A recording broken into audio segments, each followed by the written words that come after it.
దేవుని నామానికి మహిమ కలుగును గాక. హల్లెలూయా. ప్రభు నామంలో కూడి వచ్చిన ప్రతి ఒక్కరికి నా ప్రత్యేకమైన వందనాలు చెల్లిస్తున్నాను. దేవుని యొక్క మాట వినటానికి మన హృదయాలను పరీక్షించుకుందాం. మనము గడిచిన వారమంతా మంగళవారంలో మనం నేర్చుకున్నటువంటి విషయాలను ఒకసారి గుర్తు చేసుకుంటే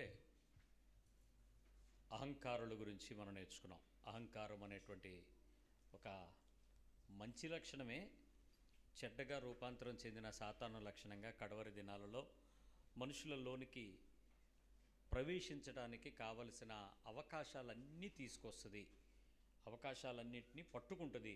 దాన్ని బట్టి మనకు తెలియకుండానే మనలోనికి ఆ అహంకారం అనేది వస్తుంది అనేది మనం నేర్చుకున్నాం. ఆ అహంకార స్వభావం కలిగించేటువంటి ఆ లక్షణము మంచిది కాదని వివరంగా చాలా విషయాలు మాట్లాడాడు ప్రభు. దానిలో కొన్ని మంచి అహంకారంగా మారుకునేటువంటి పరిస్థితి, చెడ్డ అహంకారపు పరిస్థితి కూడా మనకు ఉంటుంది. ఆ రెండింటినీ జాగ్రత్తగా ఆత్మీయతకు దీనత్వానికి మలుచబడినప్పుడు మాత్రమే దాని విలువ మనకు అర్థమవుతుంది. మరి ఈరోజు మరొక ప్రాముఖ్యమైనటువంటి విషయం రోమాపత్రిక 1వ అధ్యాయము 30వ వచనంలో నుంచి మనం నేర్చుకుందాం. దాని తరువాత మాట ఒకసారి చూద్దాం. బెంకములాడువారును ఏంటి లక్షణం? బెంకాలాడడం. బింకములాడుట అనేటువంటి పదము తెలుగు బైబిల్లో ఈ విధంగా వాడబడింది, కానీ ఇంగ్లీష్లో బోస్టర్స్ అని వాడతాడు. దీన్ని పుస్తక రచయితలు వాడేటువంటి బుక్ లాంగ్వేజ్లో మాట్లాడేటప్పుడు బింకములాడటం అంటే ఏంటంటే గెలుచుటకు తిరుగుట అని అర్థం. గెలవడానికి తిరుగులాడే పదాన్ని బింకము అనే పదం వాడతాడు. కొన్నిసార్లు ఈ పదాన్ని రసిక కావ్యాల్లో కూడా ఈ బింకము, పొందిక అనే పదాలు వాడేటప్పుడు వాడుతూ ఉంటారు. కానీ ఇది బైబిల్ చెప్పేటువంటి నిర్వచనం ఈ ఆఖరి రోజుల్లో ఉండేటువంటి బలహీనతల్లో దేవుని యొక్క అదృష్ట మనసుకు అప్పగించబడినటువంటి లక్ష్యాలు కాబట్టి వీటిని మనం వ్యక్తిగత జీవితపు పరిశుద్ధతకు ఆటంకమైనటువంటి లక్షణాలుగా భావించాలి. ఈ బింకములాడుట అనేటువంటి పదానికి బైబిల్ హెచ్చరికలు ఎలా ఉన్నాయంటే కీర్తనాకారుడు 12వ కీర్తన 3వ వచనంలో మనకొక మంచి హెచ్చరిక పెట్టాడు. కీర్తన 12:3 యెహోవా ఇచ్చకములాడు పెదవులన్నిటినీ బింకములాడు నాలుకలన్నిటినీ కోసివేయును. ఏంట పదం? ఇచ్చకములాడు పెదవులు, బింకములాడు నాలుకలు అన్నిటిని ఆయన ఏం చేస్తాడంట? కోసేస్తాడట. ఇచ్చకము, బెంకము ఈ రెండు దగ్గరకు వచ్చేసాయి. ఇచ్చకం అంటే ఇచ్చకపు మాటలు అంటాం కదా, ఎందుకు ఇచ్చకాలు ఆడతాం కదా. ఇచ్చకము కావలసిన మనుషులను మెప్పింపుచ్చు, మనుషుల మధ్య సరదాగా ఏవైనా కొన్ని వెటకారంగా, వ్యంగ్యంగా, ఎగతాళిగా, నవ్వుతాళిగా, అవతల మనుషులను తగ్గించేదిగా, అవతల మనుషుల మధ్యన కవ్వింపు కలిగినటువంటి సందర్భాలుగా, ఇవన్నీ కలిపి ఒక పదం చెప్పాలంటే సెటారికల్గా ఎవరైనా వాడితే దాన్ని ఇచ్చకాలంటారు. చాలా ప్రమాదం. అంటే ఇప్పుడు లేటెస్ట్ వెర్షన్ సెటైర్ లేడు ఎంతమందికి తెలియదు. ఎవడని ఉంటాడా? చిన్నపిల్లలు కూడా మన పెద్దలను చూసి సెటైర్లు వేస్తూ ఉంటారు. కిందన దానికి అనుకూల పదం రెండవ పదం ఏంటంటే బింకములాడు నాలుకలన్నిటినీ కోసివేస్తాడు. సో ఈ సెటారికల్గా మాట్లాడేటువంటి మాటలతో పాటు కంబైన్డ్గా వచ్చేది బింకము, ఈ బింకములాడేటువంటి పదం. ఈ వచనాన్ని కొంచెం జాగ్రత్తగా అర్థం చేసుకున్నట్లయితే ఈ బింకములాడుట అనే దాని నిర్వచనం మనం ఒకసారి చూడటానికి ప్రయత్నం చేస్తే, ఉన్న స్థితిని మించి ఎక్కువ స్థితిని ఊహించి కల్పించి మాట్లాడుట బింకములాడడం. నా పొజిషన్కి మించి, నా స్థాయికి మించి, నా దగ్గర ఉన్నదానికి మించి ఎక్కువగా కల్పించుకుని ఊహించుకుని మాట్లాడగలగటం, ఇది బింకపు మాటలు. దీన్ని మనం ఎలా ప్రాక్టికల్గా మనం ఎక్కడైనా చేస్తూ ఉంటామంటే,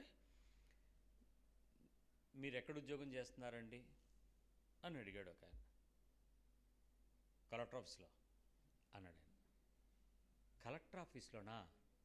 ఏం చేస్తూ ఉంటారంటే జ్యూస్ కొట్టు దగ్గర టోకన్లు తీసుకుంటాను. ఇప్పుడు నీ ఉద్యోగానికి నీ జ్యూస్ కొట్టు దగ్గర టోకన్లకి సంబంధం ఉందా? అసలు జ్యూస్ కొట్టు కలెక్టర్ ఆఫీస్దేనా? టోకన్లు కలెక్టర్ ఆఫీస్లో తీసుకునే పద్ధతిదేనా? నువ్వు ఏంటి తను చెప్పే పదంలో ఏంటంటే, నేను కలెక్టర్ ఆఫీస్లో టోకన్స్ ఇస్తూ ఉంటాను, టోకన్స్ తీసుకుంటూ ఉంటాను అన్నాడు ముందు. ఏ డిపార్ట్మెంటు అని అడిగితే జ్యూస్ కొట్టు అన్నాడు. అప్పుడు మనకు అర్థం అవ్వాలి ఏమని, ఈడేం చెప్పాలనుకుంటున్నాడు. అది బెంకాలు. నువ్వు కలెక్టర్ ఆఫీసు నువ్వు జ్యూస్ కొట్టులోని డబ్బులు తీసుకోవటం, జ్యూస్ ఇచ్చే టోకన్లు ఇవ్వటం అనే ఉద్యోగాన్ని కలెక్టర్ ఆఫీస్ ఎందుకు పెట్టుకున్నాడు? చెప్పుకుంటున్నాడు, తను ఊహించుకుంటాడు, తను చెప్పుకుంటాడు. ఆ గొప్ప చెప్పకపోతే పిల్లనెవరు ఇచ్చేటప్పుడు చెప్పే అబద్ధాలకి రెగ్యులర్గా మాట్లాడే వెర్షన్స్ ఎట్లా ఉంటాయి? అలాగే మంచి డిస్కౌంట్ ఆఫర్లో బట్టలు వస్తున్నాయి, 2 కొంటే 4, 4 కొంటే 8 అని. ఎక్కడ కొన్నావు అనగానే సిఎంఆర్లో, లేదా ఇంకేది పెద్ద షాపు విమల్లో, వంశీలో, అలా ప్రశాంతిలో ఇది చెప్పావు అనుకోండి. ఇప్పుడు అవతల ఎలా అనుకుంటారు, అమ్మా అంటే నువ్వు దాన్ని కరెక్టే అక్కడే కొన్నావు. నువ్వు ఎందుకు ఎలా ఊహించే స్థితిలో అలాగని అక్కడికి వెళ్ళి నేను డిస్కౌంట్లో కొన్నానండి, అదేం యథార్థత కాదు. కానీ నీ ఊహలో నుంచి వచ్చేటువంటి మాటలోనే బింకం ఉంటుంది. అందుకని దేవుని యొక్క పదం చూసినట్లయితే నాలుకను కోసేస్తానన్నాడు, పెదవులు కోసేస్తానన్నాడు, పదాలను కోసేస్తానల్లా. ఆ పదాలకు వచ్చేటువంటి ఉచ్చారణను ఉపయోగించడానికి నువ్వు వాడే అవయవాలు ప్రమాదకరమైనవి, జాగ్రత్త. ఆ భావంలో నుంచి బయటకు వచ్చే పదాలు ప్రమాదం, జాగ్రత్త. వాటి విషయంలో మనం జాగ్రత్తగా ఉండవలసిన విషయం మొదటిది. రెండవ నిర్వచనం ఏం చెప్పాలంటే, సిగ్గుపడవలసిన విషయాలను గొప్పగా మలుచుట. చెప్పుకోలేకపోవచ్చు, చెప్పుకోవలసినంత చెప్పకపోవచ్చు, కానీ చెప్పుకోకూడనంత ఎగ్జాజరేట్గా మాట్లాడడం, అధికంగా భావం, అధికంగా మాట్లాడుకోగలగటం, అధికంగా చెప్పుకోగలగటం. నిన్న సీఎం గారు వచ్చారు తెలుసా? ఏంటి మీ ఇంటికా? అచ్చా మా ఊరు. సీఎం గారు వచ్చిన దానికి అంటే మీకు చంద్రబాబు నాయుడు గారు తెలుసా అని అంటే, ఆయనకి నువ్వు తెలుసా? అయిపోయింది, మాట మారిపోయింది. అంటే నాకు తెలుసు అనే భావంలో నేను చాలా చిన్న విషయమే, అది సామాన్యమైన విషయమే, అది గొప్పగా చెప్పుకోదగినంత విషయమేమి కాదు, కానీ నేను మాట్లాడతాను. అది ఒక సబ్జెక్ట్ నాకు. అలా మాట్లాడటం నాకు చాలా తెలివి, వెన్నతో కూడినటువంటి విద్య. చాలా సింపుల్గా మాట్లాడటానికి ఇష్టపడటం. ఆ మాటలు ప్రదర్శించుచున్నప్పుడు నేను తప్పు చేస్తున్నాననే భావం కానీ, అది మాట్లాడకూడదని కానీ, ఎవరైనా ఏమన్నా అనుకుంటారు కానీ, ఫికర్మత్ అస్సలు ఉండదు అడిగి. మీకు ఎవరైనా కనపడుతున్నారా ఇలాంటి బోస్టర్స్? ఈ బెంకాలాడే వాళ్ళు కనబడుతున్నారా? ఈ అధిక ఈ సిగ్గుపడవలసినటువంటి విషయాలను అధికంగా మాట్లాడటం మాత్రమే కాకుండా దే కెన్ కన్వర్ట్ ఇట్, మలిచేస్తుంటారు. ఆ మాటను అలా మలుస్తూ ఉంటే మనకు అర్థమవుద్ది, ఇలా కూడా మాట్లాడచ్చా, మనకి ఇలా మాట్లాడలేం బాబు, ఇలా మనం అనలేం బాబు, బాబోయ్ అనిపిస్తూ ఉంటుంది. అంటే చిన్న విషయమే కావచ్చు, కానీ దాని గురించినటువంటి ఒక భావంలో వాళ్ళు మాట్లాడేటువంటి ఆ ఉచ్చారణ స్థాయి, ఆ పదాన్ని వాళ్ళు మాట్లాడుతున్నటువంటి ఆ ఓపెన్ ఫీల్ ఉంటుంది చూసారా, ఆ ఫీలింగ్లో మనం పిచ్చోళ్ళం అయిపోవాలి. కానీ ఆడు తెలుసు ఆడు పిచ్చోడని, కానీ ఆడు పిచ్చోడ్లా ఉండడు, మనల్ని పిచ్చోళ్ళని చేస్తాడు. అది చేస్తున్నప్పుడు, అది చెప్తున్నప్పుడు. నిన్నే మేము పిఎం దగ్గరికి వెళ్ళి వచ్చామంటే, మనం ఏంటి అతను నరేంద్ర మోడీ సీఎంలకి అపాయింట్మెంట్ ఇవ్వడు, వీడికి ఎలాగ ఇచ్చాడు రా, అంత కాసేపు అంత ఆలోచించి మనకి ఇంకేం నెక్స్ట్ ఆప్షన్ ఇవ్వడు, నువ్వు ఆలోచించుకోవడమే. అది ఎగ్జాస్ట్ చేసి వెళ్ళిపోతాడు అక్కడ నుంచి. ఆ తర్వాత ఒక రోజు 2 రోజుల తర్వాత నువ్వు ఏట్రా పిఎంఓ అని అంటే అప్పుడు ఏదో చెప్తాడు. దానికి ఆడేమన్నాడో కూడా గుర్తుండదు, కానీ అనేసాడంతే. ఒక ఉదాహరణతో కూడినటువంటి ఒక భావాన్ని అంతరంగంలో ఫీల్ అవుతూ మాట్లాడగలిగిన మాట. అందుకు పెదవులు నాలుక అనే పదం కీర్తనకారుడు హెచ్చరికగా దేవుడు గద్దిస్తున్నాడు, కోస్తాడని చెప్తాడు. మూడోది, అబద్ధాలు నిజాలుగాను, లేనివి ఉన్నట్లుగాను చాలా కాన్ఫిడెంట్గా బొంకగలరు, మాట్లాడగలరు కాదు, బొంకుట. మామూలుగానే ఎందుకు అలా బొంకులు బొంకేస్తావు అని అంటాం. బొంకులు అనగానే మనకు అర్థమైపోద్ది ఏమనవి, అవి అబద్ధాలు. బొంకుట అనే పదం లేనిదాన్ని ఉటంకించుట, చేర్చుట, చొప్పించుట అనేటువంటి పదం. నిజానికి అబద్ధాలు నిజాలుగా అంటే అబద్ధం అనే విషయం చెప్పేవాడికి తెలుస్తుంది, వినేవాడికి కూడా చాలా విషయాలు తెలిసిపోతాయి. వైట్ లైస్, బ్లాక్ లైస్ తెలిసిపోతూ ఉంటాయి. తెలిసిపోతున్నప్పటికీ కూడా ఈ అబద్ధాన్ని నిజంగా మాట్లాడగలగడానికి వాళ్ళు వాడే ఉదాహరణలు కానివ్వండి, వాళ్ళు చూపించేటువంటి సమయస్ఫూర్తి కానివ్వండి, ఆ సందర్భాల్లో వాళ్ళు చూపించేటువంటి ఆ విషయాలపై మనుషుల మీద వాళ్ళు చెప్పే ప్యాటర్న్ అల్లిక కానివ్వండి, మనం కూడా చాలా నమ్మాల్సి వస్తుంది. చాలా నమ్మకంగా చెప్తారు. అబద్ధం మాట్లాడేవాడు అబద్ధం అని చెప్పకుండా ఉండటానికి గాను వాడు వాడే పదాలన్నీ కూడా బింకంలాడేటువంటి వారు. లేనిది ఉన్నట్లుగా చూపించుట అనంటే ఇది కూడా అబద్ధానికి దగ్గరగా ఉండేటువంటి సాదృశ్యమే. లేనిది ఉన్నట్లుగా ఎలా చేస్తారండి, ఎలా మాట్లాడతారండి?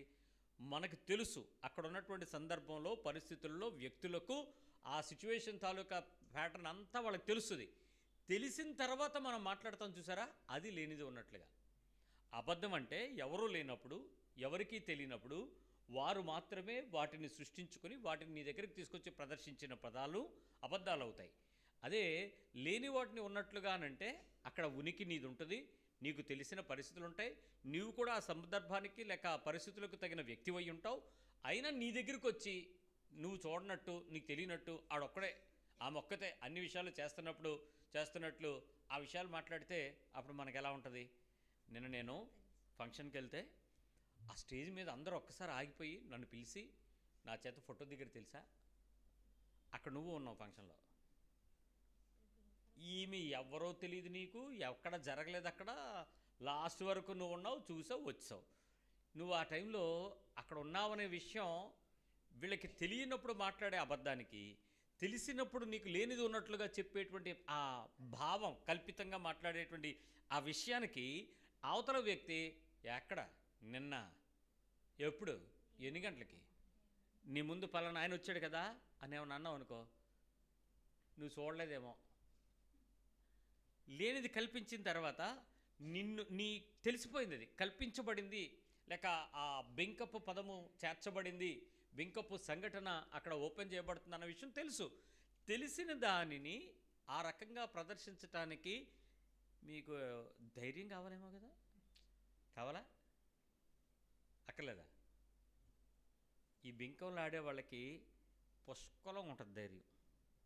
ఇలాంటివి ఫిక్స్ చేయడానికి ఏమాత్రం వెనకాడరు. చాలా ధైర్యంగా కూడా ఆ విషయాలని చెప్పగలుగుతారు. నాలుగో నిర్వచనం ఏంటంటే తమకు తాము అన్ని విధాలుగా సరిపడిన వారము, సరిగా ఉన్నవారము అనేటువంటి భావన కూడా కలిగి ఉంటారు. We are perfect from our and we are true. మేమేం సరి చేసుకోవాల్సినవి అంతగా ఏం లేవు, నాలో అంత పెద్ద తప్పులేం లేవు, నాకు ఇలాంటి లక్షణాలు ఏమి తెలియదు, ఇలాంటివి నేను ఎంత రైట్గా ఉన్నానో మీకేం తెలుసు అసలు, వాళ్ళు ఎంత తప్పు, వాళ్ళు ఎంత తప్పుడుగాళ్ళు, వాళ్ళు అసలు ఎలాంటి వాళ్ళు, వాళ్ళతో కంపేర్ చేస్తారా నన్ను, నేనెంత మేలైన దానిని, ఎంత మేలైన వాడిని, ఎంత ఉత్తమమైన వాడిని అనేటువంటి భావం అవతల ప్రతి సందర్భంలో, ఆ గుంపులో, ఆ కుటుంబంలో, ఆ సంఘంలో, ఆ సమాజంలో, ఆ మనుషుల మధ్యలో వాళ్ళు దాన్ని రిచ్గా ఫీల్ అవుతారు. వాళ్ళంతటా వాళ్ళు చాలా ఎన్రిచ్డ్గా ఉంటారు. అది ఎందుకు అంత రిచ్గా ఉన్నారు అనేటువంటి విషయం వాళ్ళని తరచి కనుక మనం పరీక్షించినా, పరిశీలించినా, అడిగినా వాళ్ళు ఏమంటారంటే ఆ ప్రదేశంలో నా అంత తోడు లేడు కాబట్టి నాకు విలువ ఎక్కువ వస్తుంది కాబట్టి నేను అక్కడ ఉన్నాను అనుకుంటారు. అందరూ 1వ క్లాస్ చదువుకుని నువ్వు ఒక్కదాని 10th క్లాస్ అయితే ఎలాగుంటుంది? అదే కోడళ్ళు 5 కోడలు ఇంటికి వెళ్ళావు, అందరూ 1వ క్లాసే, నువ్వు 10th క్లాసు, అప్పుడు నీ టెక్స్ట్ డిక్షన్ అంతా ఎలా ఉంటుంది? అసలు 10th క్లాస్ లాగా ఉండదు. ఐఏఎస్ ఐపీఎస్ నుంచి ఉద్యోగం వచ్చేసి కోడలకు రకం చేయడానికి వచ్చినట్టు ఉంటుంది వాళ్ళ మీద మనకి. అదనమాట భావం, ఆ ఎక్స్పీరియన్స్డ్, ఆ ఫీల్. మనం పుట్టి పెరిగింది పల్లెటూరే. ఏ ఊరండి? నాది క్యాపిటల్ ఆఫ్ ఇండియా, క్యాపిటల్, రాజధానిలో పుట్టాను నేను అన్నట్టుగా ఫీలింగ్, ఎక్స్పోజరు, ఇవన్నీ ఏంటంటే మనకు మనం అన్ని విధాలా శ్రేష్టమైనవిగా ఉన్నాము, గొప్పగా ఉన్నాము, సరిగా ఉన్నాము, మేలు రకంగా ఉన్నాము, ఉత్తమంగా ఉన్నాము, కంపారిటివ్ ఎవరు? ఒక వ్యక్తి కాదు, అందరూను. ఇంకా అక్కడ ఉన్న అందరూను. ఇది మీరు ఇంకా చక్కగా చెప్పాలంటే ఈ విషయంలో తాము ఎంత సరిగా ఉన్నారని విషయం చెప్పగలుగుతామనంటే, మీరు ఈ మధ్యకాలంలో ఈ బ్లాగర్స్ ఎక్కువైపోయారు.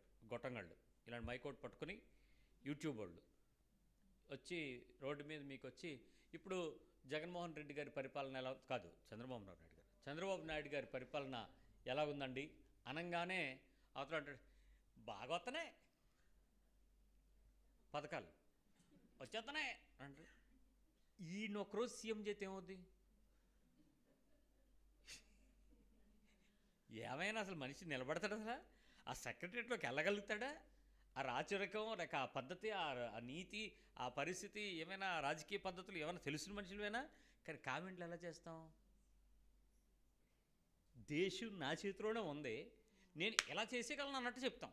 ఇయే డంబాలు, ఇయే గొప్పాలు, వీటినే బింకాలని అంటాం. అంటే నేను ఎంత కరెక్ట్ అంటే, ఓకే, రాజకీయంగా ప్రత్యర్థులుగా జగన్మోహన్ రెడ్డి గారి టీము, చంద్రబాబు నాయుడు గారి టీము వాళ్ళు మాట్లాడుకున్నారంటే, వాళ్ళు ఎన్నిక చేయబడిన ప్రతినిధులు కనుక వాళ్ళకి అది వస్తుంది, వాళ్ళు మాట్లాడవచ్చు. వాళ్ళు తప్పు మాట్లాడచ్చు, మంచి మాట్లాడచ్చు, అది వాళ్ళకి చెల్లుద్ది. కానీ సామాన్యమైనటువంటి వ్యక్తులుగా నువ్వు విమర్శించే స్థితిలోకి వెళ్ళేటప్పుడు అడిగిన విషయంపై అవగాహనను దాటి అధిక ప్రలాపంతో మాట్లాడేటువంటి అటెన్షన్ గెట్టర్స్ ఉన్నారు చూసారా, అది బైబిల్ చెప్పే ప్రమాదం. ఎక్కడైనా 100 మందిని చూడండి, 99 మంది ఇలాగే ఉంటారు. ఎందుకు? ఆఖరి రోజులు, పోయే కాలాలు దగ్గరికి వచ్చేస్తున్నాయి. అందుకని మనం కూడా కామన్గానే మన ఇంట్లో మాట్లాడుకునే మంచి మాటల కన్నా సెటర్లు ఎక్కువైపోయి చూడండి. రెగ్యులర్ వర్డ్లో కూడా మామూలుగా మాట్లాడుకుంటే ఎవరు పట్టించుకోవట్లేదు. మీరు సెటర్ ఏంటి, ఎలర్ట్ అవుతారు. ఎలర్ట్ అయ్యి వెంటనే అవును అని కాదు అని రెస్పాన్స్ ఇవ్వడం, రెస్పాండ్ అవ్వడం, రియాక్ట్ అవ్వటం, కార్యాలు జరిగించటం, చెయ్యటం, చెప్పడం, చెందటం, బాధ్యత, లక్ష్యం, ఇవన్నీ వచ్చేస్తున్నాయి. అంటే తప్పుడు పద్ధతిలో రెస్పాండ్ అవుతున్నామేమో, వాక్యానుసారమైనటువంటి క్రమంలోకి మారిపోతున్నామేమో. ఎందుకు మారిపోతున్నామనంటే సమాజం మారింది, మనం మారుతున్నాం. ప్రజల ధోరణి మారింది, మన ఆలోచన మార్చుకున్నాం. కానీ బైబిల్ చెప్తుంది మారని దేవుడితో మనం ఉన్నాము, ఆయనలాగా మారాలి, సమాజంలాగా కాదు. ఆఖరి విషయం ఏంటంటే, పర్వాలేదు అనేటువంటి ఆత్మవిమర్శ లేని జీవితాన్ని ఎవరైతే జీవిస్తారో వాళ్ళు బింకపు జీవితానికి బీజాలు వేసుకుని నడుస్తున్నారు. పర్వాలేదు, వీఆర్ గుడ్, పర్వాలేదు. పొరపాటుని ఎందుకు ఇలా ఉన్నావు అని అన్నావు అనుకోండి, నిన్నే అంటాడు. నీకేం తక్కువ, నువ్వు చాలా పర్ఫెక్ట్, నేను బాగా పర్ఫెక్ట్ అంటారు అంతే. నేను పర్వాలేదు. విమర్శ చేసుకోనివ్వదు ఈ మనిషి, ఈ స్వభావం ఎంటర్ చేయనివ్వదు. ఎప్పుడైతే నేను పర్వాలేదు, నేను బాగున్నాను, నాకు ఇబ్బంది లేదు, నాకు అభ్యంతరం లేదు, ఎవరితో నాకేంటి, వాళ్ళ గురించి నేనెందుకు ఆలోచించాలి, ఈ విషయంలో నేను సరిగదా, ఈ భావమే ఆత్మీయ జీవితానికి ఈ బింకములాడే స్వభావపు తీర్పును తెచ్చుకునేలాగా అవుతుంది. కాబట్టి ఈ 5 లక్షణాలలో కూడా బింకములాడుతున్నటువంటి ఆ స్వభావపు పెదవులు కానీ, ఆ దుష్టపు నాలుకను కానీ దేవుడు కోసేస్తానని చెప్పాడు. ఈ మాట నేను ఒకసారి ఎవరో నలుగురు మాట్లాడుతున్నప్పుడు అంటుంటే, అరే మాటల విషయంలో దేవుడు జాగ్రత్తగా ఉండాలి, దేవుడు నాలుగు కోస్తానంటే, వస్తాడు వచ్చి నాలుగు పట్టుని కోస్తాడా అన్నాడు. నాకు అప్పుడు ఆశ్చర్యం వేసింది, దేవుని మాటను ఈజీగా ఎలా తీసుకోగలుగుతున్నావు? Why it's not warning to you? నిజంగా వస్తాడా? కత్తి పట్టుకొస్తాడా, చాకు పట్టుకొస్తాడా, హ్యాక్సా బ్లేడ్ పట్టుకొస్తాడా, మిషన్ పట్టుకొస్తాడా, సర్జరీ ఇచ్చుకొస్తాడా? అవన్నీ ఎందుకు నీకు? నీ భావం ఏంటి? దేవుని శక్తిని తక్కువగా చూడటమా, లేక నువ్వు చేస్తున్న పని మంచి అనుకోవటమా? ఇప్పుడు ఆలోచించండి. ఏంటి ఈ పదం అలా అన్న? ఇప్పుడు ఇగో నువ్వు అలా ఎక్స్ట్రా చేసావు అనుకో, దేవుని కోపం వస్తుంది అంటే, అబ్బా అంటే ఏంటి, దేవుడి కోపం రాదా? నువ్వు తప్పు చేయొచ్చా అంటే, నేను రైటు, దేవుడికి ఎందుకు కోపం వస్తుంది అనే భావం అది. నేను తప్పు చేయను కదా, నన్ను ఎందుకు కోస్తాడు? అదే ఈ ప్రమాదం. ఈ బింకంలాడే స్వభావంలో ఈ పరిస్థితి వస్తుంది. ఇంకా గట్టిగా చెప్పాలంటే నేను 3 పదాలు చెప్తాను. ఈ 3 పదాలు బింకంలో ఆడేటువంటి లక్షణానికి మన వాడుక భాషలో దగ్గరగా ఉన్నటువంటి పదాలు. ఒకటి ధిక్కారం, ధిక్కరించడం. అపోజ్, ధిక్కారం. నెంబర్ 2 తిరస్కారం. అపోజ్ అనే పదం కూడా తిరస్కారంకే వస్తుంది. ఏంటది ధిక్కారము తిరస్కారం? ధిక్కారము తిరస్కారం.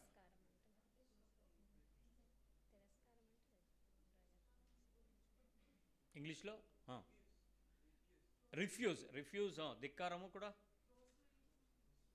ధిక్కరించడం.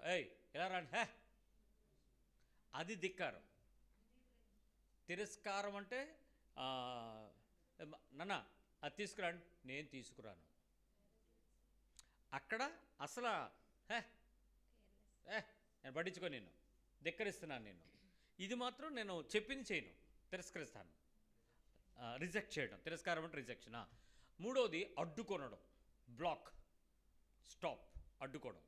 ఈ 3 లక్షణాలు ఒక 2-3 వ్యక్తుల మధ్యలో గనక మనలో ఈ 3 పదాలు గనక జరుగుతున్నట్లయితే, సంఘర్షణల్లో జరుగుతున్నట్లయితే, నీ పెదవులు మాటలు రాకమునుపు కానీ, నీ ఆలోచన భావం ప్రకటించబడక మునుపు కానీ, నీ లోపల గనక ఈ ఫీలింగ్స్ వస్తున్నట్లయితే, అడ్డుకున్న, తిరస్కరించిన, ధిక్కరిస్తున్న ఫీలింగ్స్ నీకు చెయ్యాలని అనిపిస్తే, అవతల పరిస్థితుల్లో మనుషుల మాటలతో నీకు చెయ్యాలని అనిపిస్తే, ఏది ధిక్కారము, తిరస్కారము, అడ్డుకోవడం జరుగుతున్నట్లయితే నీవు బెంకంలాడే స్వభావాన్ని కలిగి ఉన్నావని అర్థం.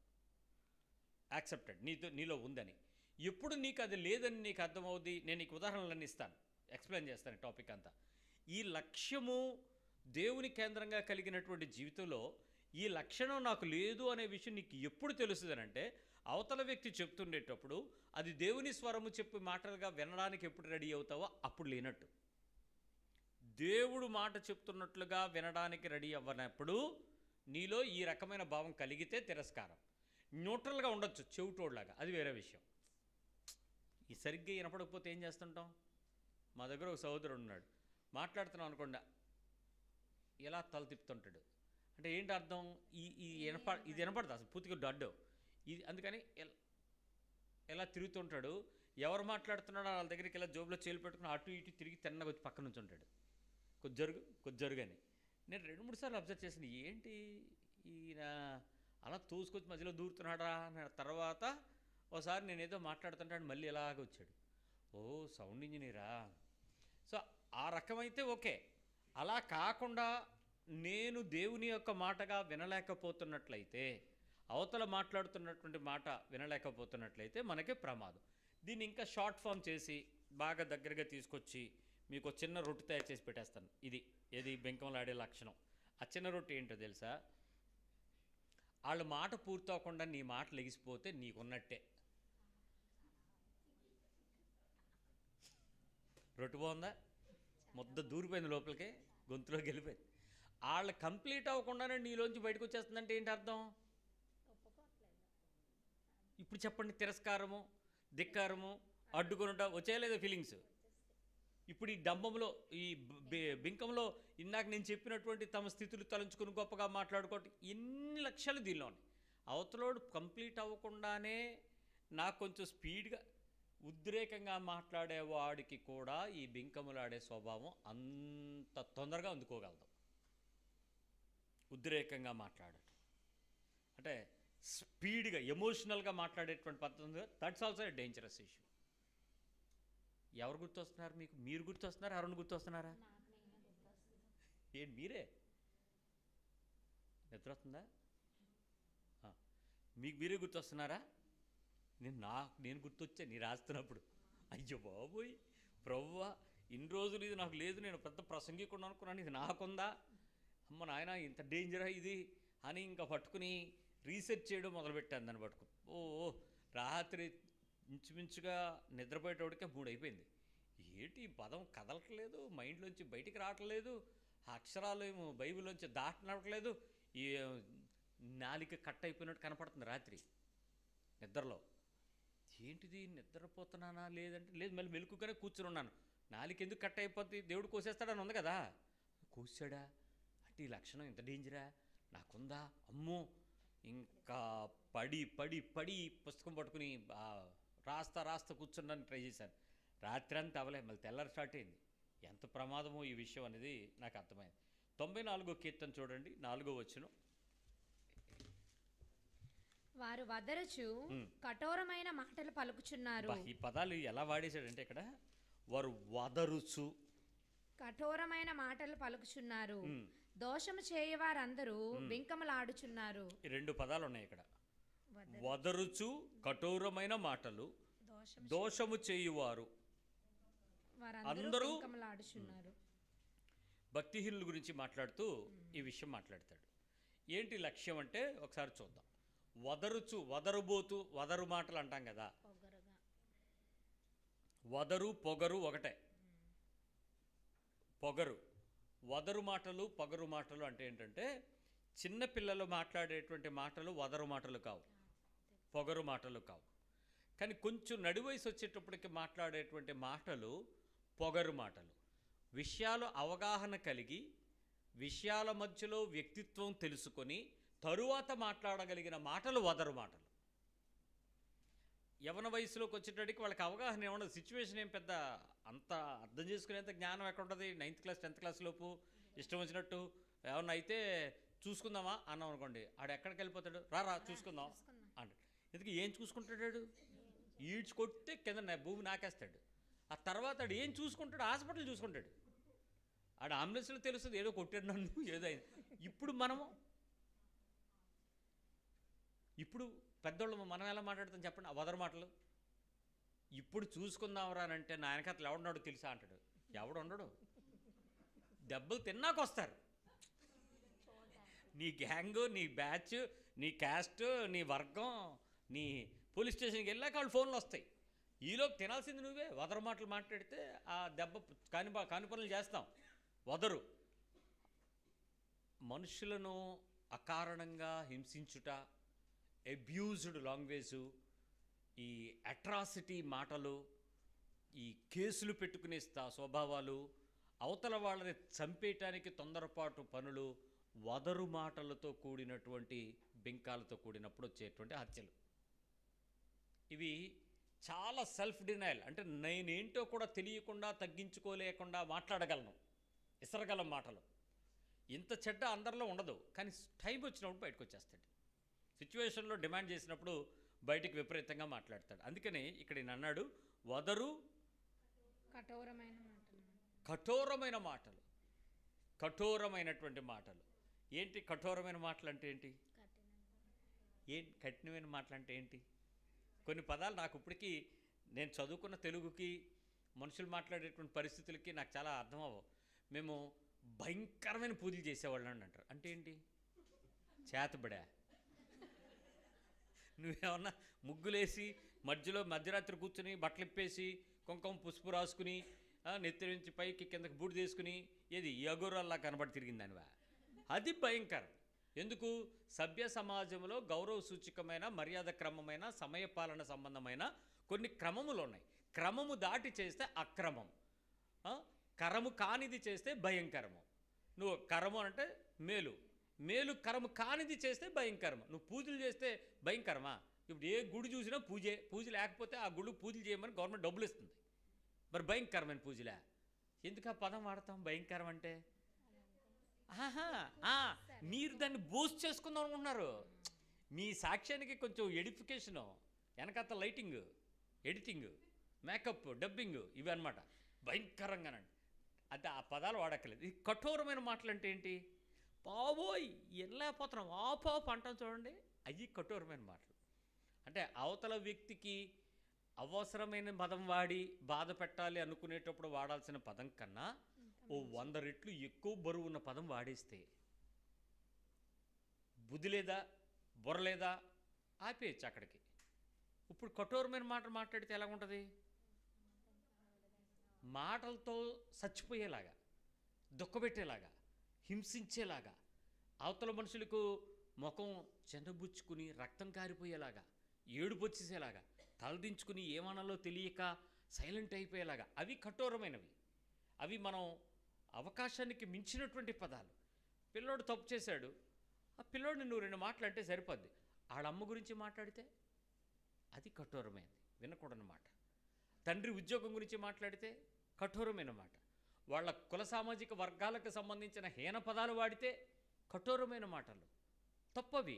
ఆర్థిక స్థాయి గురించి మాట్లాడితే తప్పది. ఏంటి మీ నాన్న ఏం చేస్తున్నారు, మీ నాన్నగారు ఏం చేస్తారు అన్నదానికి ఏం చేస్తాడు రా మీ బాబు, ఏంటి తేడా? కఠోరమైన మాట, పదం వేరు.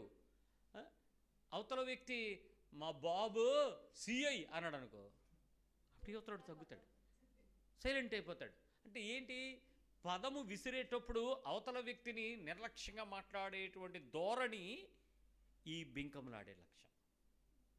జాగ్రత్త సుమి, తెలియకపోయినా బయటకు వచ్చేస్తుంది, అది మనలోంచి రేపేస్తూ ఉంటుంది, మనల్ని కదలకి లేకుండానే తెచ్చేస్తూ ఉంటుంది. ఈ లక్ష్యాలు మనసులో పెట్టుకుని ఈ బలహీనతను మనం చాలా జాగ్రత్తగా ప్రవర్తించేటువంటి ప్రవర్తనకు చూడటానికి ప్రయత్నించేద్దాం. ఈ లక్ష్యం బైబిల్ చెప్తున్నటువంటి ఈ కడవరి కాలంలో వచ్చేటువంటి ఈ లక్ష్యాలు ఎందుకు ఇంత ప్రమాదకరమైనవని చెప్పాడంటే, ఆయన అప్పగించబడినప్పుడు అభ్యసించేవారు, ఈ లాస్ట్లో ఉంటుంది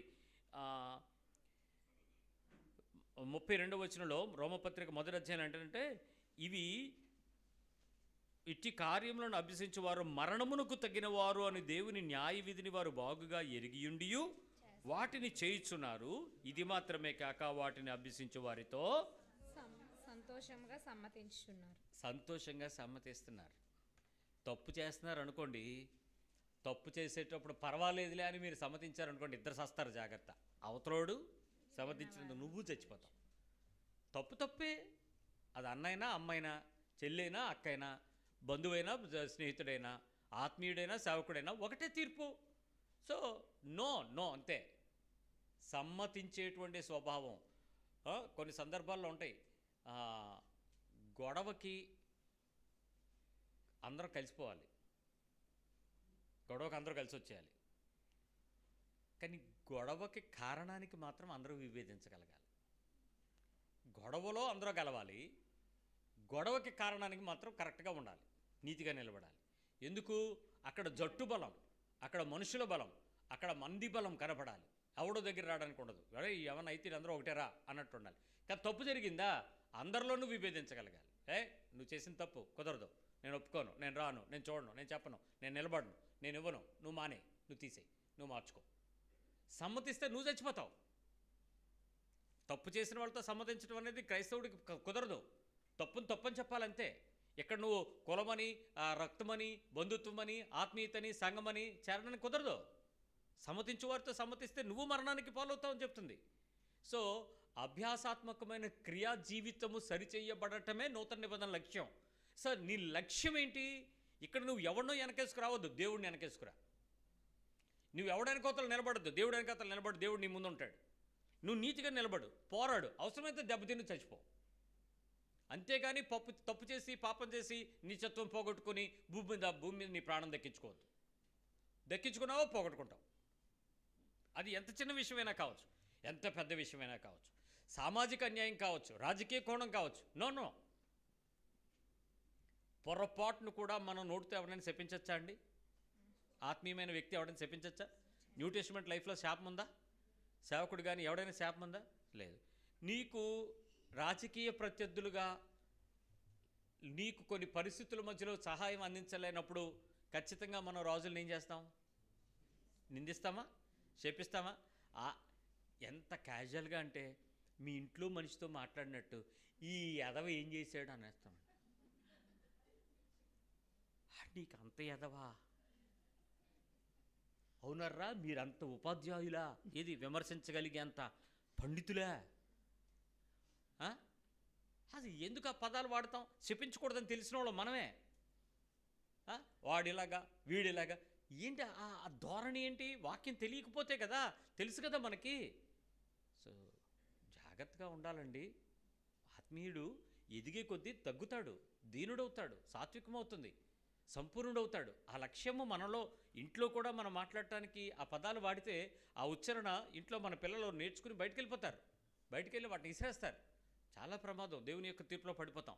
కాబట్టి ఈ లక్ష్యము మనం భయం పడుతూ జాగ్రత్తగా ఆ లక్ష్యాన్ని దేవుని ఎదుట జాగ్రత్తగా ఉంటూ తప్పు జరగకుండా ఉండగలిగేటట్లు, నష్టపోకుండా ఉండగలిగేటట్లు, ప్రాణం పోగొట్టకుండా ఉండగలిగేటట్లు, సంతోషంగా సమ్మతించే వారిగా ఉండకుండా ఉండేలాగా నిన్ను నువ్వు చూసుకోండి. నువ్వు మొన్న వాళ్ళిద్దరూ దెబ్బలాడుకున్నారు, భార్యాభర్తలు ఇద్దరూ దెబ్బలాడుకున్నారు.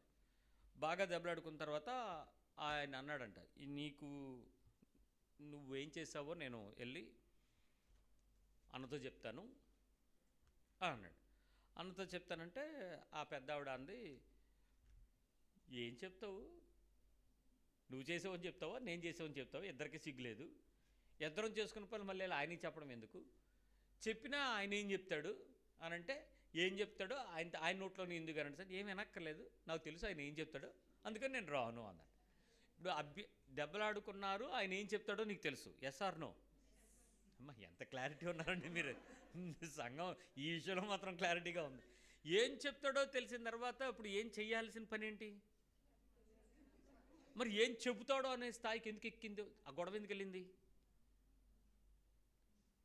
ఇప్పుడు అర్హత ఏంటి, చెప్పించుకోకుండా బతకడం, చెప్పించుకోకుండా ఉండగలిగే స్థితికి జీవించకుండా బతకటం, ఆ నీతికి నిలవడం గెలవడం.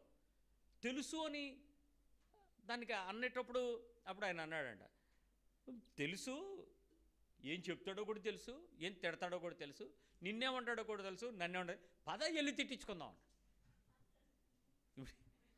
ఇప్పుడు ఏమన్నా నాలుకలు కొయ్యొద్దు, ఇంకోసారి మాటలు రాకుండా పెదాలు నాలుకలు కోసేస్తే ఒకసారి ఊహించండి ఎలాగుంటారు మొక్కలు.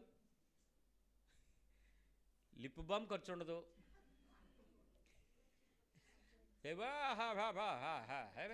అంతే, ఏంటంటే అంతే, ఇద్దరు భాష ఒకటే.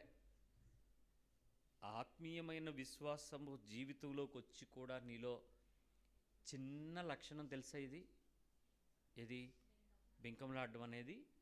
We least bother about that issue, but God is serious about that issue.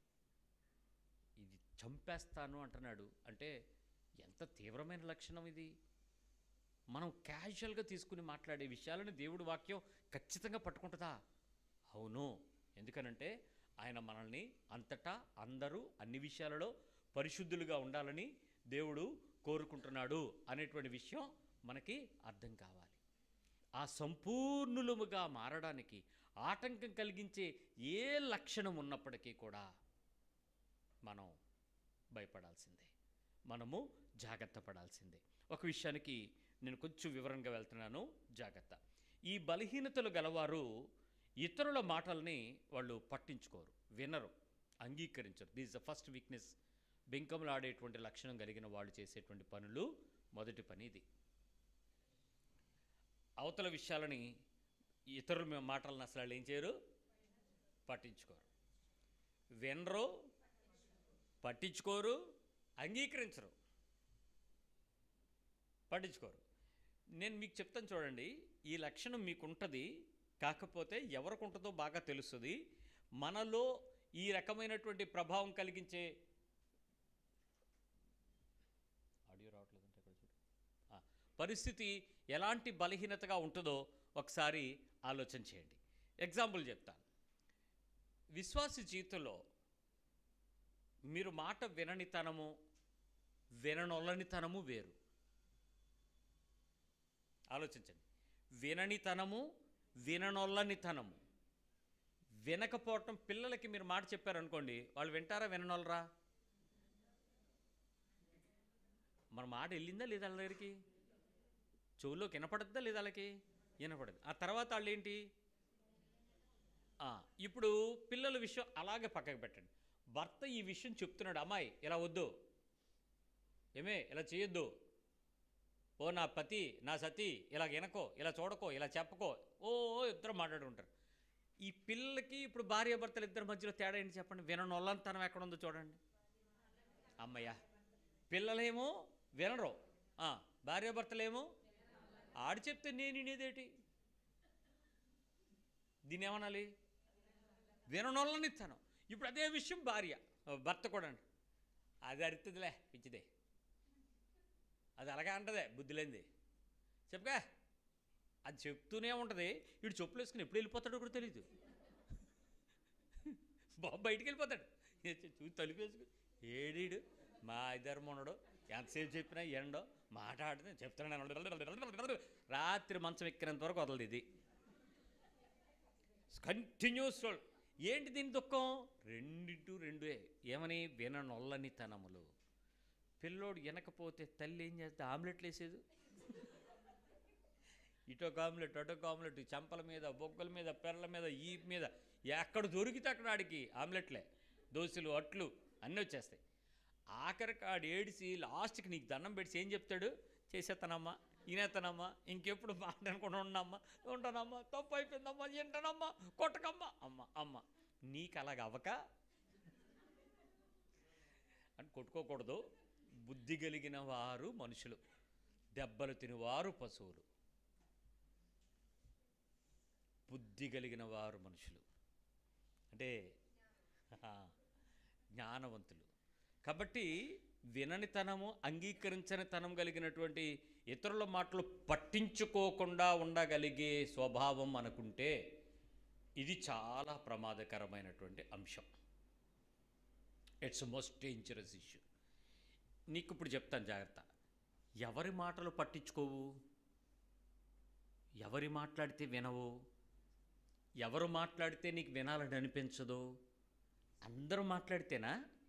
కాదే. ఎవరో కొందరు నచ్చనోళ్ళు ఒకటి, ఇంకా ఇష్టం లేనోళ్ళు, ఇంకా పడనోళ్ళు, శత్రువులు, ఇంకా నీకంటే తక్కువ చిన్నోళ్ళు, రైట్. ఇంకా ఎవరాళ్ళు? అదే పడనోళ్ళు వేరు, శత్రువులు లేరు. పడనోళ్ళు అందరూ శత్రువులు కాదు. అందరినీ పడేసుకుంటూ వెళ్తే అందరూ శత్రువులే. ఇంకా చెప్పండి, ఎవరో చెప్పండి, వాళ్ళు ఎవరో.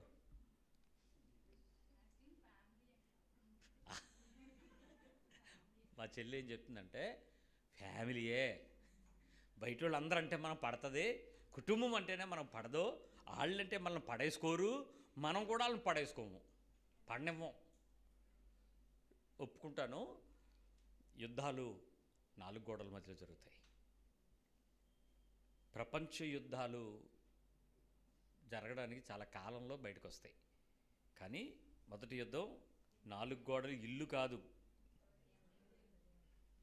నీ లోపల జరుగుతాయి. పోరాటాలు ఎక్కడ జరుగుతాయి? హృదయంలో జరుగుతాయి. హృదయం నిండిపోయిన తర్వాత ఏం చేస్తుంది? కత్తి పట్టుకొస్తుంది. హృదయం నిండిన తర్వాత కత్తి ఎక్కడుంది? కత్తి నాలుక. అప్పుడు బయటకు వస్తుంది ప్రపంచానికి యుద్ధం. అంతవరకు నీ పోరాటం 4 గోడలే లోపల జరుగుతాయి. ఆ తర్వాత 4 గోడలు అంటే ఇల్లు, రెండింటిలో జరుగుతాయి. ఇక్కడ ఈ బింకములాడేటువంటి స్వభావం యొక్క మరొక కొత్త కోణం చెప్తాను వినండి. ఈ కొత్త కోణం ఏంటంటే పొగుడుతూ చెప్పుకుంటుందండి ఇది. ఈ బింకములాడే స్వభావం గొప్పతనం ఏంటి? కొంచెం హైలైటింగ్, పొగడ్తగా చెప్పుకోవడానికి ప్రయత్నం చేస్తుంది. వీళ్ళు అక్కడంత లేదని మీకు తెలుసు, కానీ వీళ్ళు చెప్పేటప్పుడు ఎలా చెప్తారు తెలుసా? ఇంతంత కాదు. మొన్న ఒక పిల్లోడు, చిన్న పిల్లోడే, బొమ్మ ఫోన్ ఉంటుంది కదా, ఇలాగ బొమ్మలు, అప్పుడు ఆ బెల్ల నొక్కింది చూడావిడ, అలాంటి నొక్కులు కీ అని వస్తుంటుంది కదా ఫోను, అది పట్టుకుని వచ్చి హలో అన్న. ఏట్రా ఇది అన్న. ఫోన్ శాంసంగ్ అని నా తీసి చూపించాను. నేను మళ్ళీ వస్తుంది ఫోను.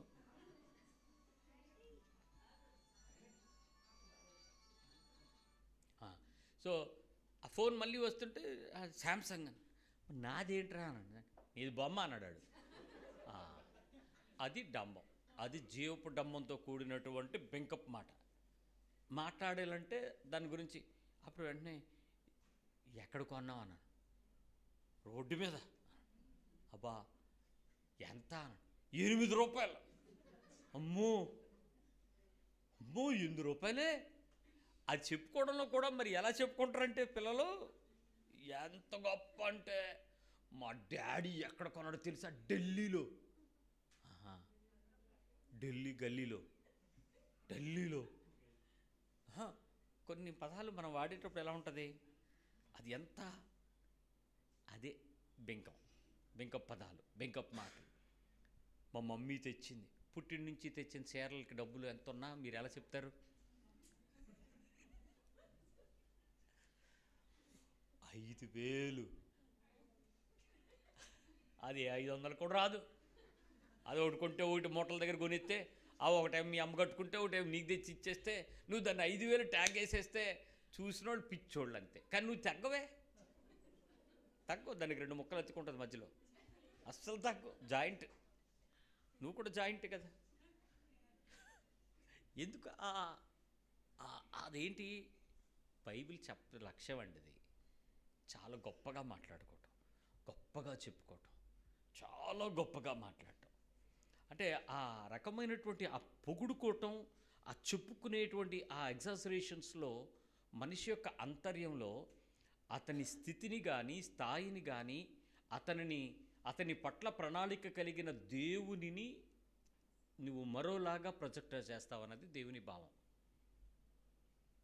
నన్ను దేవుడు డిజైన్ చేసినప్పుడు నన్ను ఇలా ఉండాలని డిజైన్ చేశాడు. నేను దానికన్నా కష్టసాధకం చేసి కానీ, కార్యసాధకం చేసి కానీ, మనుషుల దయాప్రాప్తం వలన కానీ, పితరుల దీవెన వలన కానీ, మనుషుల యొక్క ఉచిత దాన ధర్మాల వల్ల కానీ నేను గొప్ప అవ్వచ్చు. నా స్థాయిని నేను పెంచుకోవచ్చు బై గిఫ్టింగ్ సంథింగ్. నాకైతే వస్తే నేను పెంచుకుంటాను, నా స్థాయి లివింగ్ స్టేట్ పెరుగుద్ది. అది దేవుని దయ్యే ఒకవైపు. కానీ దేవుడు నన్ను ఎలా పెట్టాడు అనే దానికి మించిన దేవుని ప్రణాళికను దాటి నేను మాట్లాడితే ఎవరి మీద నేను చేస్తున్నానో తెలుసా? అది ఆన్ గాడ్.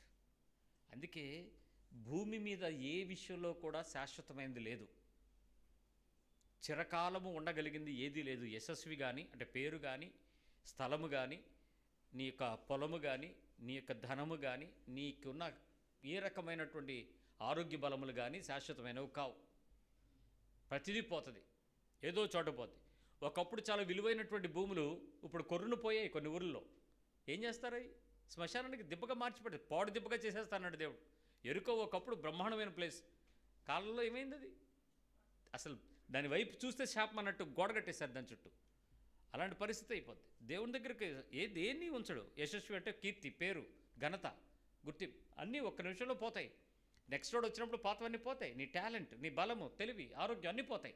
ఈ దేవుని ప్రణాళికలో నన్ను ఈ స్థితికి పెట్టాలి అనుకున్నప్పుడు నేను దాన్ని దాటి బియాండ్ ఏమైనా వాగుతున్నానంటే నేను బింకములాడే స్వభావానికి తెగబడుతున్నాను, నాశనానికి వెళ్ళిపోతున్నానని అర్థం. కాబట్టి దేవునితో పోరాడేటువంటి స్థాయికి కలిగినటువంటి పదజాలాలు కానీ, ఉత్కృష్ట క్రియారూపకమైన మాటలు కానీ మనం చేయొద్దు. పనులతో కూడిన మాటలు కూడా మనం చేయకుండా చూసుకుందాం. ఇక్కడ ఒక మాట చెప్తాను.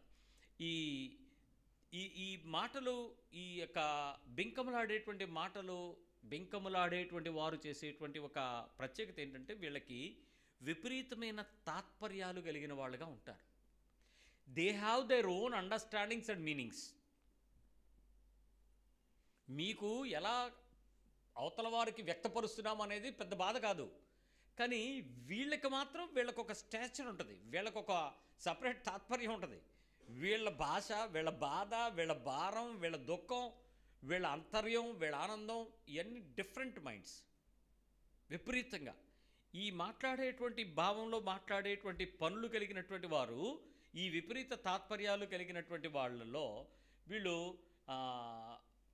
ఎలా చెప్పగలమంటే, దీనికి ఒక చిన్న ఎగ్జాంపుల్ చెప్తాను. ఈ విపరీతమైన తాత్పర్యం కలిగి ఎవడరా మనలాగా ఎవడరా చేస్తాడు అంటే ఏంటి అర్థం?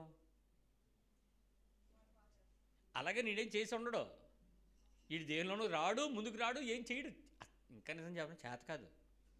కాకపోతే ఈ డైలాగ్ ఏంటి? వీడి అండర్స్టాండింగ్ వీడికి ఉంటుంది ఒకటి. ఒకసారి ఇలాగే రెచ్చిపోతుంటే నువ్వు చేయగలవా అన్నాడు. ఏం చేయలేదు అన్నాడు. అది ముగ్గేయడంకి రెచ్చిపోతున్నాడు. అలా చెప్పేలా పట్టరా అన్నాను. వీడికి వెళ్ళయ్యా అన్నాను. అడిలప్పుడు ఎలాగ వేయాలని అడిగాడు. అదే ఇప్పుడు చిన్నప్పుడు ముగ్గులు వేసిన కుటుంబంలో నువ్వు పెరిగితే అది పేడకళ్ళ పేసి ఆ సున్నం పట్టుకుని అక్కడికి వెళ్ళి తిప్పితే ఈ కదుపుడం మీద తెలుస్తుంది. కొంతమందికి అవి ఏమి ఉండవు, కానీ ఒకేసారి మాట్లాడేటప్పుడు డాబుగా మాట్లాడితే ఏంటిది, నాలాగే ఎవడు చేయలేడు, నాలాగే ఎవడు ఉండలేడు, మనలాగే ఎవడరా, అసలు మనకు ఎందుకు సరిపోతాడా? ఏంటి ఎందుకు సరిపోతాడేంటి? ఎందుకైనా సరిపోతాడు. ఆడుంటేనే నువ్వు మాటలు వచ్చాయి, ఆడు లేకపోతే నువ్వెందుకు సరిపోతావు? ఆడికన్నా నేను పోల్చుకున్నానంటే ఆడు ఉండబట్టే కదా పోలిక, లేకపోతే నాకెందుకు? సో ఇప్పుడు మనం ఆలోచించుకోండి. కొన్నిసార్లు దయచేసి బాధపడకండి. భార్యాభర్తలైన వారిని దేవుడు ఏర్పాటులో marriages are made in church. ఈ మధ్యకాలంలో మార్చేసాం, బై పాస్టర్స్ ఇన్ చర్చ్. బ్రోకర్లు అయిపోయాక ఏమవుతుంది? దేవుని దగ్గర నుంచి జరగాల్సిన వాటిని పాస్టర్ల చేతులు తీసుకుంటే ఇలాగే ఉంటుంది. సో దేవుని దగ్గర జరుగుతాయి అన్నది సత్యము, దానితోనే నమ్ముదాం. ఎందుకంటే మనిషి యొక్క పుట్టుకలోనే దేవుని యొక్క ఏర్పాటు ఉందని, నీవు తల్లి గర్భంలో ఉండగానే నేను రూపిస్తున్నానని, చేతుల మీద చెక్కుకుంటున్నానని, పాదముల రాయి తగులుకొని చూసుకుంటున్నానని, పెంచటంలో నీ కొరకు ఆకాశం నుంచి నీతిమంతుల మీద అనీతిమంతుల మీద ఒకేలాగా సూర్యుడు వర్షము మంచు ఇస్తూ నేను పోషిస్తున్నాడని నీవు తెలుసుకున్నప్పుడు నీ జీవితంలో ప్రవేశించబోయే ప్రతి కణము ప్రతి క్షణము అన్నిటినీ కూడా దేవుని వలనే కట్టబడతాయి. సో దేవుని ద్వారానే రూపించబడతాం, దేవుని వలనే ఏర్పాటు చేయబడతాం. అన్లెస్ అంటిల్ నువ్వు చెయ్యి పెట్టి ముక్కు బాగుంది జడ బాగుందని లాక్కొస్తే తప్ప, నువ్వు చెయ్యి పెట్టుకోకుండా కెలకుండా ఉంటే అదంతా దేవుందే. సో దేవుని ద్వారా ఏర్పాటు చేయబడినటువంటి ఒక దైవికమైన కుటుంబం, మధ్యవర్తులుగా పెద్దలను వాడుకోవచ్చు, పాస్టర్లను వాడుకోవచ్చు, ప్రభుత్వాలు వాడుకోవచ్చు, ప్రజలను వాడుకోవచ్చు, ఎవరినైనా వాడుకోవచ్చు, ఇస్తాడు.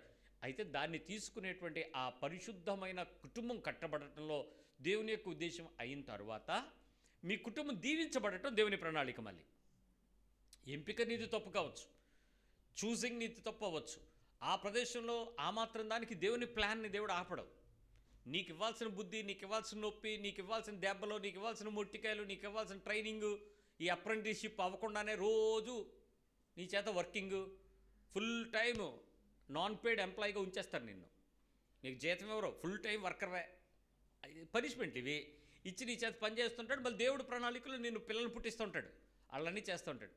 నువ్వు నీ కర్మకాలి, నీలో ఈ బింకప్ మాటలు ఎప్పుడు వస్తాయి తెలుసా?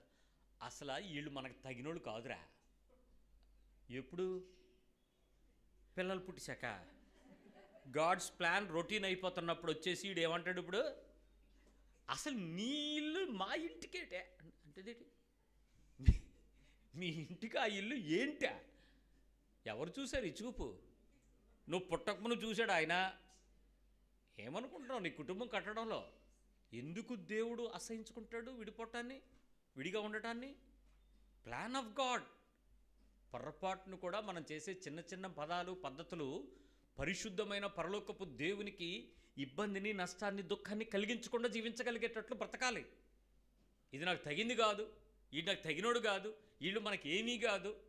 ఏమీ కాని కుటుంబంలో ఉన్న నిన్ను ఎంపిక చేయటానికి దేవుడి దగ్గర మాట్లాడితే నువ్వే పాటి దానివి, ఏ పాటి వాడివి నిన్ను ఎంపిక చేయటానికి కాడు దేవుడు. ఎంత గొప్ప మనల్ని దేవుడు పట్టుకున్నాడంటే పెంట కుప్పల మీద ఉన్న బతుకులు తీసుకొచ్చి నెత్తిన పెట్టాడే.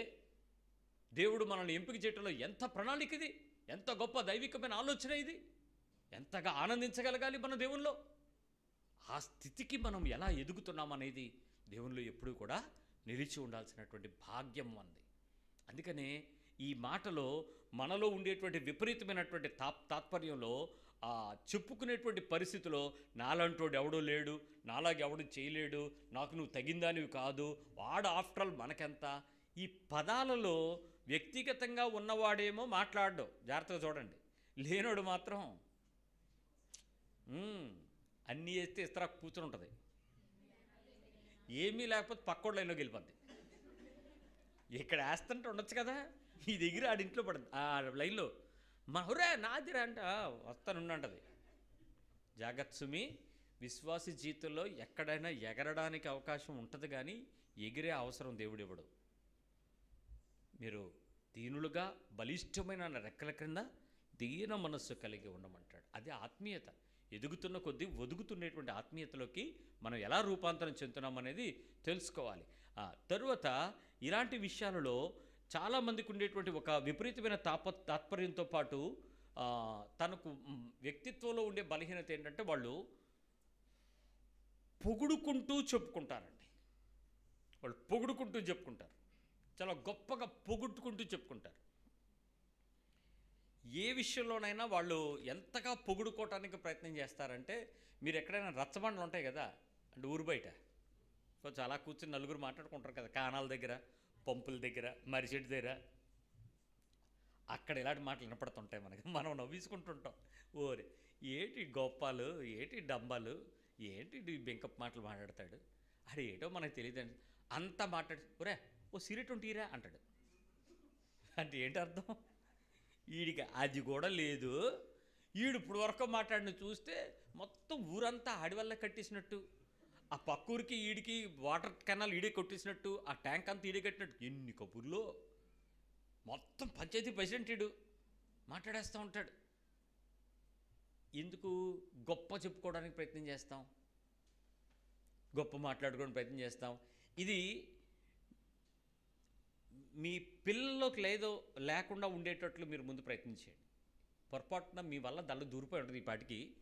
అది మీరు చూసి అమ్మో ఇది ఉందా నా పిల్లలు ఉండకూడదని మీరు ఎప్పుడు ఫైట్ చేస్తారంటే, వాళ్ళు ఏమైనా వేసుకునేటప్పుడు కానీ, తీసుకున్నప్పుడు కానీ, బట్టలు కానీ, తినేటప్పుడు కానీ, వస్తువులు కానీ వాళ్ళ దగ్గరకు ఉండేటప్పుడు వాళ్ళు కొన్ని పదాలు వాళ్ళు మాట్లాడుతూ చెప్తూ ఉంటారు. ఎవరితోనైనా ఫ్రెండ్స్ నలుగురితో మాట్లాడుతున్నప్పుడు మీరు చూస్తే, ఇది ఎంత మంచిదో తెలుసా అంటాడు, అది ప్రమాదం.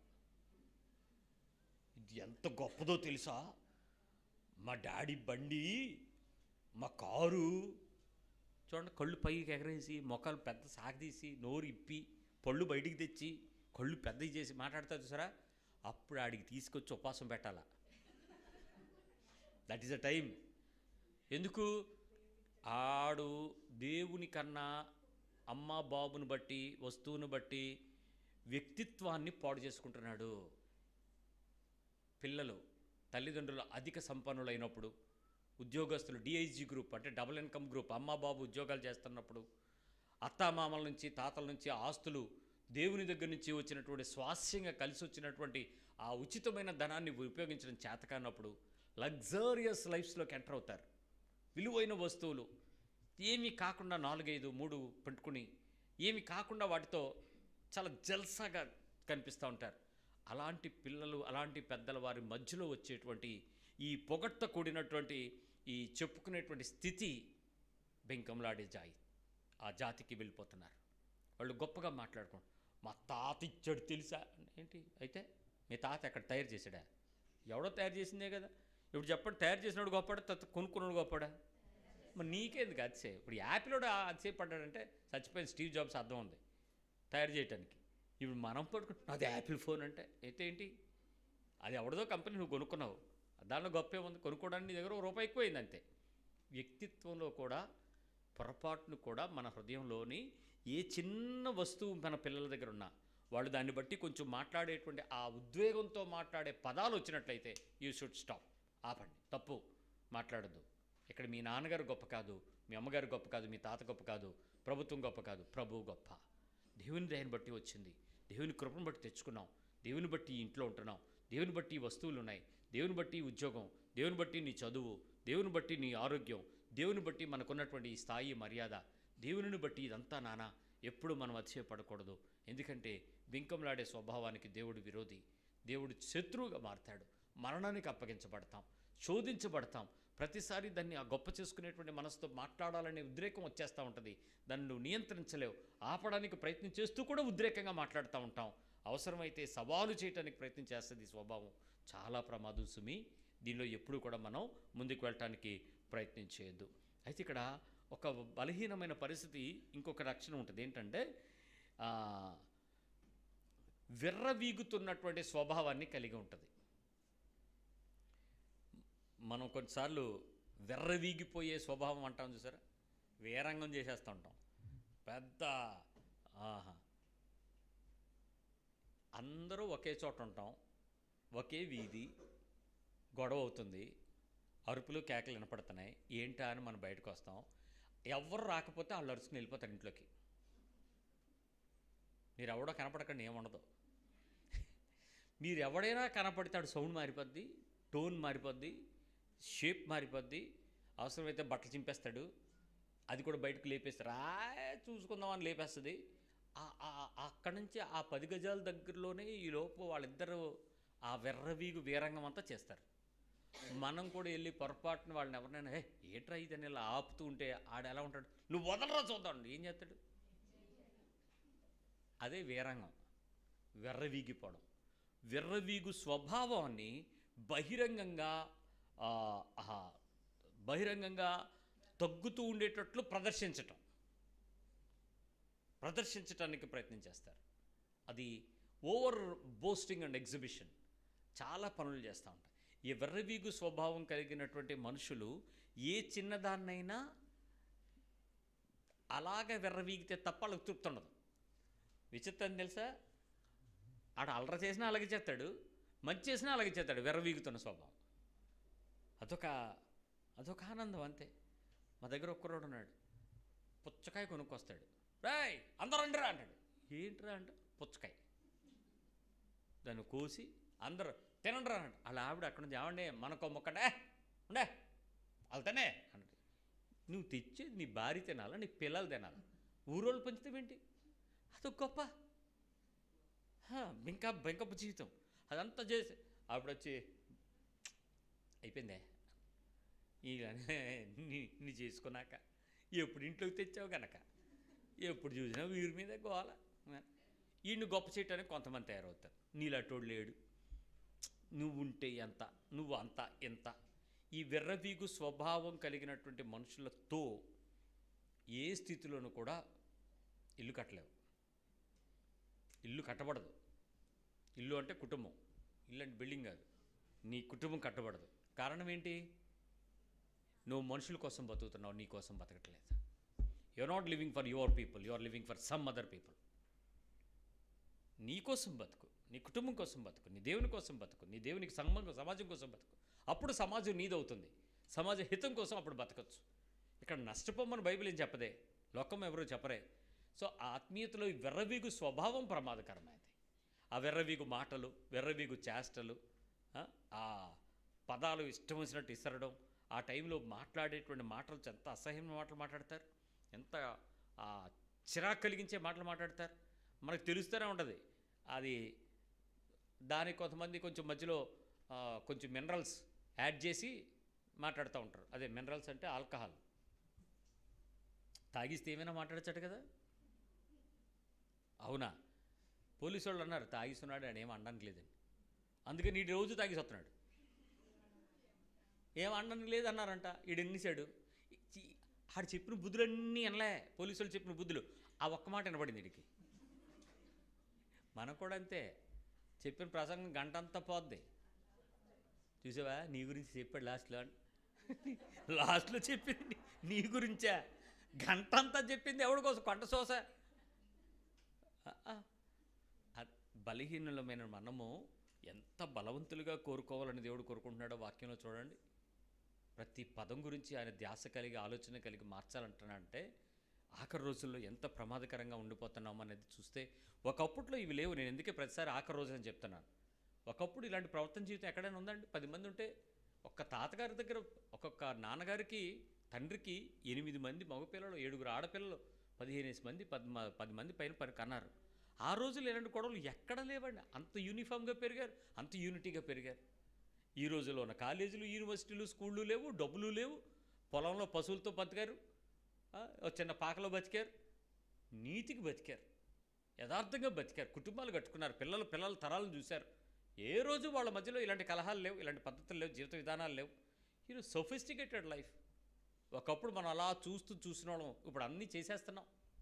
ఒకప్పుడు విమానం అంటే ఆకాశమే, ఇప్పుడు పొద్దున్న లెగిస్తే ఇటు నుంచి అటు వెళ్ళిపోతున్నాడు హైదరాబాద్, సాయంత్రం అటు నుంచి ఇటు వచ్చేస్తున్నాడు హైదరాబాద్. ఏంటంటే గంటే ఎయిర్పోర్ట్, ఇలా వెళ్తున్నాడు అలా వస్తున్నాడు. అన్నీ సులభమయ్యాయి, పరిస్థితులన్నీ మార్చాడు దేవుడు. ఈరోజు ఆ ఎదురు చూసే జనం మరొకళ్ళు అయ్యారు, మనల్ని దాటించాడు. దేవుని విలువలో పెంచుతున్న స్థాయికి తగిన మనస్సు మనకు లేదు, మాటలు లేవు, జీవితాలు లేవు. నేర్చుకోవాలి లక్షణాలు. ప్రతిదాన్ని ఎవరితోనో పోలిసి ఇంకా నీచమైన స్థితికి కిందకి దిగజారి వ్యక్తిత్వాన్ని కట్టుకోకపోతే ఆత్మీయత ఎట్లా అవుతుంది? అందుకనే ఈ ఆత్మీయమైన జీవితం కొరకే క్రీస్తు అవసరం. క్రైస్తవ్యం మతం కాదు, ఇది మార్గం, జీవిత విధానం, లక్ష్యం. అనేకులకు ఆశీర్వాదకరమైనటువంటి ఒక సంతోష సమాధానం. ఆ పరిపూర్ణతను పొందుకునే స్థితికి పెరుగు కొద్దీ ఖచ్చితంగా నువ్వు విలువైన వ్యక్తిగా ఎంచబడతావు. నీ సహవాసానికి అనేకులు చేర్చబడతారు. అనేకులు గౌరవప్రదంగా నీ వ్యక్తిత్వాన్ని చూసి సలాం కొడతారు. ఎందుకు? నీ ప్రవర్తన అంతట్లో దేవుని అధికారానికి లోబడేటప్పుడు వచ్చేటువంటి ఆ పరిపూర్ణత యేసుక్రీస్తు కనపడతాడు అవతల వాళ్ళకి. మీరు చెప్పి చూడండి, అవతల వాళ్ళకి మీరు ఏం యేసుప్రభుని నమ్ముకున్నారని చెప్పక్కర్లా, మీ ప్రవర్తనలో మార్పును చూడంగానే వాళ్ళు కనిపెట్టేస్తారు. మీరు యేసుప్రభుని నమ్ముకున్నారా అడుగుతారు. ఎందుకు అడుగుతున్నారు? ఆ లక్షణం వాళ్ళకి తెలుసు. యేసుప్రభు నమ్ముకుంటే ఎలా ఉంటారని. బైబిల్ చదవకపోయినా చదువుతున్న మనం మార్చుకోకపోతే ఎట్లా? ప్రార్థన చేద్దాం.